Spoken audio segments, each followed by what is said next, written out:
и локацијата е неформална и треба вака да промовираме. И она што особено ме радува денеска е дека сите партнери се и засегнати страни на едно место. И се надевам дека овој процес на прогласување на природни реткости, прво нивно откривање, а потоа прогласување нели и промоција, може само да биде во интерес на локалната заедница и во интерес на државата.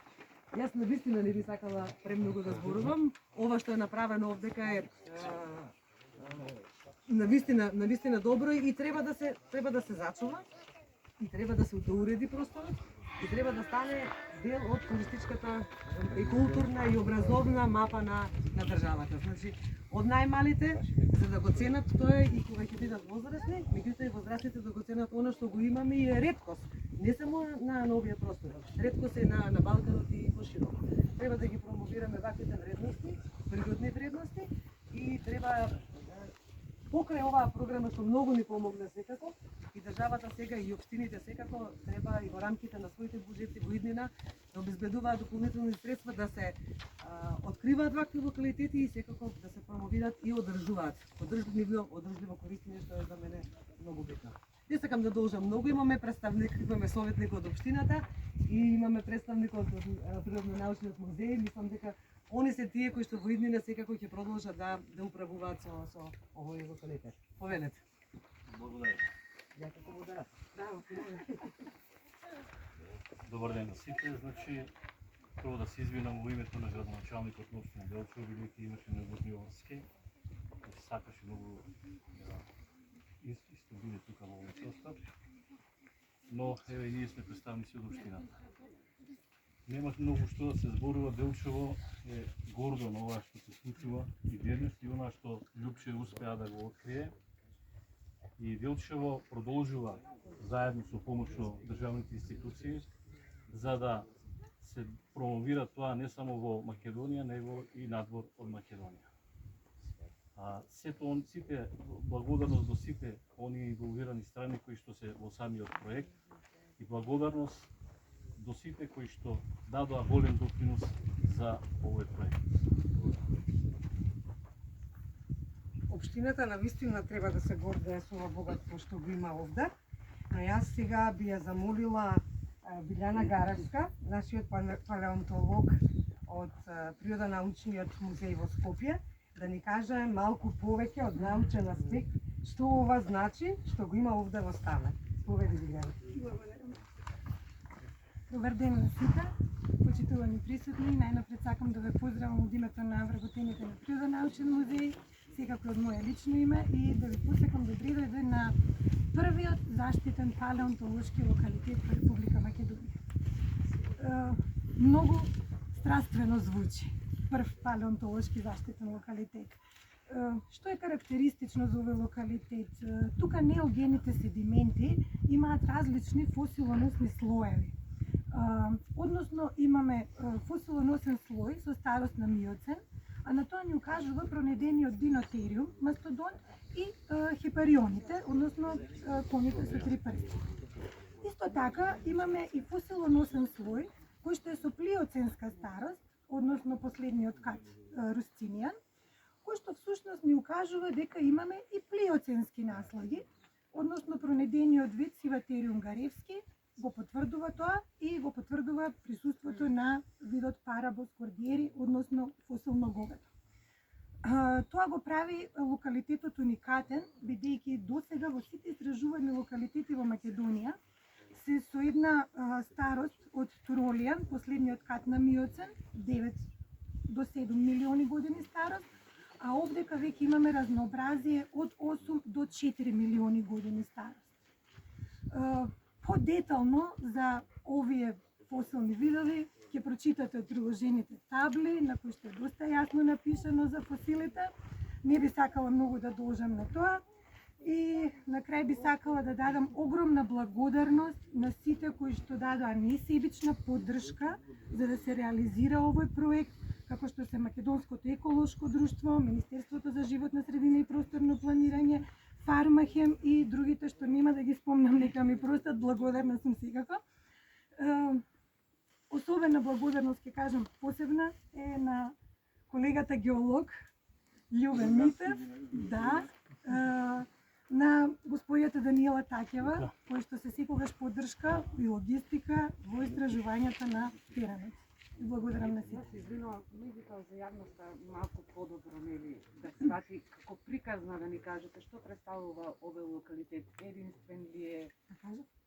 Да, ама со многу стручни зборови го кажете. Малку понарочно. Па не знам. Дека дека е единствен прв локалитет во Европа, тоа е чинење. За жирафата Рогов, втор локалитет во Европа. Па е Само за жирафата, Па да, па тој е белег на локалитетот. Океј, чим ќе монтирате? За разлика од други, најважно е тоа. Океј, добро. Тешко се стручњак да Да. каже Да. тоа на ниво. Океј. Особено вакво нешто. Најкарактеристичен вид кој што е пронеден овој локалитет е токму овој вид Сиватериум гаривски. Тоа што го прави најкарактеристичен е дека е прв вид во Европа, меѓутоа не е прв во Азија и Африка. И овој вид представуваше една алка која што не достига во тоа да ние ете знаеме дека копната во минатото биле споени. По пронаоѓањето на оваа фосилна жирафа, тоа веќе се потврди дека континентите во минатото биле споени и тоа ја зголемува уникатноста на овој локалитет. Само уште имаме едно обраќање. Добро, Да. ви благодарам на сите. Ги спомнав партнерите кои што учествува и дадоа свој придонес секој од свој аспект во реализација на овој проект. Сакам да го поканам господинот Васил Анастасовски како представник на Друштвото за заштита на природата во Македонија да ни каже повеќе какви содржини опфаќа оваа компонента од програмата за промоција на локалитетот Стамет, бидејќи најголем дел од содржините кои што ги видовте дел од нив, а ќе ги видите и во прошетката после тоа, беа реализирани од нивна страна, а ова овдека каде што ние тука сега се наоѓаме е со огромна поддршка, ангажман на Македонското еколошко друштво во соработка нормално со Васил и Билјана Гаревска. Повели вас. Прво да кажам на кусо дека Македонија заради природните услови и интересната да речеме релјефна структура, климата, хидрографијата, геолошкиот состав и така натаму, меѓу европските земји представува едно подрачје кое што не е големо по површина, меѓутоа располага со многу природни вредности кои што се распределени во разни категории според Законот за заштита на природата и кои што сите тие имаат одредени обележја. Дали геолошки, дали геоморфолошки, хидролошки, зоолошки, биолошки и така натаму. Од геолошко-палеонтолошки, минеролошко-петрографски, од сите овие обележја, од сите овие локалитети, многу е значено што Македонија, за разлика од околните земји, располага со многу локалитети со така наречената пикермиска фауна, односно наоѓалишта со пикермиска фауна, така што овие наоди, уште од пред 100 години, кога бил откриен првите остатоци на скелети од тие праисториски животни, кои што се слични со денешната фауна во Африка, нели?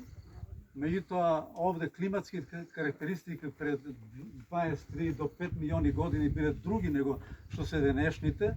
Значи, тоа било тропско суплоска клима, која што изобилава со мношно вегетација, со многу тревни екосистеми и од таму се развила значи ова фосилна фауна, така да речем, и од таму овие наоди предизвикале голем интерес во меѓународните кругови, така што уште пред 100 години германскиот палеонтолог Флостер ги направи првите истражувања, тоа после Првата светска војна, во 1921 година, на локалитетот Превалец во Велес. Тука биле откриени од разни ерозивни процеси некои наоди, така што тој ги започнал тие први проучувања и тука нашол многу, да речеме, од тие животни на пикермиска фауна, мајмун, жирафа, слон, антилопа, речиво носорог и така натаму, и тој направил едно споредување со првиот локалитет кај што била пронајдена фосилна фауна во Европа, тоа е локалитетот Пикерми во Грција и оттаму името на пикермиската фауна по тој локалитет. Нели, и тој во тие проучувања што ги правил, заклучил дека тие пронајдоци што тој овде ги нашол, нели, се многу слични со таа фауна, нели, во локалитетот Пикерми во Грција. Меѓутоа открил тука и некои фосилни цицачи, како да речем, кои што се денеска изумрени, како што е тропрстиот коњ, кој што го има и на овој локалитет, и сабиестиот тригар. Иначе сите други останати се денеска слични на оние што се во Централна Африка, така да речем, кои што има, нели, некои разлики, нели, на таа тогашна и денешна фауна. Потоа се вклучија тука и други палеонтолози, Чирич, Александар Чирич од Берга, Ласкарев, познат геолог и палеонтолог од Русија, кој што во покасните, помладите години, како да речем, е професор на универзитетот во Белград, заради политични причини морал да напушти Русија, иначе познат геолог кој што многу трудови напишал за Македонија, кои што и денеска се нели актуелни. Зборувам за Ласкарев, потоа Кирич 31-та, па не знам која година, така да не должиме. Сега во однос на палеонтолошкиве локалитети кои што досега се околу 16 регистрирани на подрачјето на Македонија, меѓутоа последен Јас би откриен замолила вас, извини што ќе те прекинам, да се задржиме на содржините овде, ја мислам дека затоа е што интересно. сакаме да Добро, ајде, добро. отидеме и директно на терена, да Добро. ги дадеме збори на Љубе. Значи овде, нели, за овој локалитет размислувавме доста за неговото уредување, така што оценивме дека му треба еден видиковец, патокази, нели, од главниот пат према локалитетот, нели, тие ознаки, и кај што се наоѓаат овие неколку локалитети подолжија на оваа стаза, нели, која што ја минуваме денеска, и главното е информативниот таблик, од кој се потрудивме да најдеме, нели, добри фотографии на тие тогашни фосилни животни, односно фотографии од наодите кои што се од овој локалитет, и мислам дека направивме една интересна работа, и тоа е уствари всушност прв палеонтолошки локалитет по Македонија кој што е вака уреден. Па сега Министерството е тука, нека цени што е овде направено, како тоа изгледа, што тоа значи, па во иднина во нивните програми би требало вакви уредувања и на други локалитети од овој вид и со подруги обележи. Да, благодарам, Васил. Молам. Јас само би дополнала дека, освен природната реткост Тамер, каде што се наоѓаме сега, во општина Делчево има уште два прогласени локалитети за природни реткости од Министерството за животна средина и просторно планирање, а тоа е локалитетот Злегор и локалитетот Киселичка, природната реткост фактички Киселичка пештера. Пред да тргнеме по патеката, за да со надеж дека ќе видиме и нешто во живо покрај овие прекрасно изработени реплики, јас би сакала само да му дадам можност на нашиот драг Љубе, рударскиот инженер, кој што целиот свој живот работи овде, наоѓа и се уште наоѓа фосилни остатоци во Стамер и пошироко во регионот. Повели, Љубе. И од кога почна целата приказна, па до сега во кратки црти како се движеше тоа што го Целата откри? приказна почна во 2007 година, кога за прв пат го откривме овај рогот од жирафа на неколку метра од овде.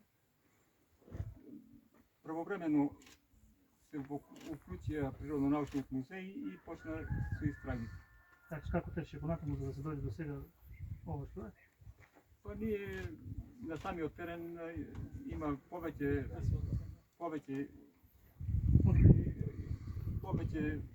истражувања се Да, континуирано се работи Да, вака, да, да, да. целиот период, да. Колку до сега имаш пронајдено вакви фосилни остатоци? па некаде околу 20 по видливи, така да се каже.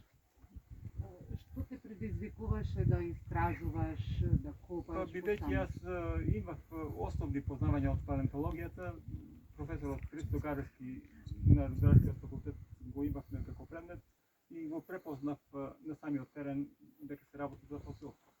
Ова некој било езеро, рече бъде на Па друга целиот снимка.